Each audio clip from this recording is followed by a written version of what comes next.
দেখো তোমরা এই অঙ্কটা তোমরা 1 সেকেন্ডের মধ্যে কিভাবে উত্তর দিতে পারবে। তাহলে তোমাদের শুধু এখানে দেখতে হবে যে কতগুলো এক আছে। দেখো, একটা এক, দুটো এক, তিনটে এক, চারটে এক, পাঁচটা এক, ছটা এক, ঠিক আছে। তাহলে তোমরা এখানে লিখে দেবে 6। আর এখানে দেখো প্রথম যে পদ 3, তাহলে 3 লিখবে, গুণ করবে। আর এখানে শেষ পদটা কি আছে দেখো, এই শেষ পদটা আছে 15, ঠিক আছে। তাহলে তোমরা করে দেবে কি, গুণ 15। তাহলে এখানে কাটাকাটি করা যাচ্ছে, 3 দিয়ে 3 দুগুণি 6, তাহলে অ্যান্সার হয়ে গেল কত, 2/15, ঠিক আছে। আরেকবার দেখো কতগুলো এক আছে, একটা, দুটো, তিনটে, চারটে, পাঁচটা, ছটা, ব্যাস 6 বসিয়ে দাও।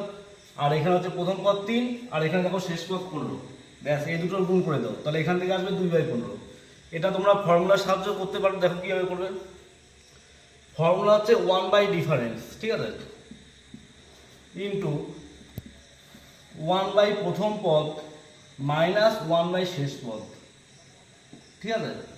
তাহলে ডিফারেন্স ব্যাপারটা কি, এখানে দেখো এই 3 আর 5-এর মধ্যে ডিফারেন্সটা কত, 5 আর 7-এর মধ্যে ডিফারেন্স কত, 7 আর 9-এর মধ্যে ডিফারেন্স কত, এই ডিফারেন্সগুলো তোমরা এখানে বসাবে। তাহলে দেখো প্রত্যেকটার মধ্যে ডিফারেন্স কত, 3 আর 5-এর মধ্যে 2, তাহলে এখানে ডিফারেন্স বসিয়ে দাও 2। প্রথম পদ কত, প্রথম পদ হচ্ছে যে 3, ঠিক আছে, তাহলে তোমরা লিখবে 1/3 মাইনাস শেষ পদ, তাহলে শেষ পদ কত, 15, 1/15। তাহলে এখান থেকে ক্যালকুলেশন করে তোমরা সেই একই উত্তরই পাবে, 2/15ই পাবে, ঠিক আছে। তাহলে তোমরা দুই রকমভাবে করতে পারো, এটা করলে তোমাদের তাড়াতাড়ি হবে, আর এটা তোমরা ফর্মুলা দিয়েও করতে পারো। তাহলে তোমরা এই নিচের এই অঙ্কটা কমেন্ট করে বলবে কত উত্তর হবে।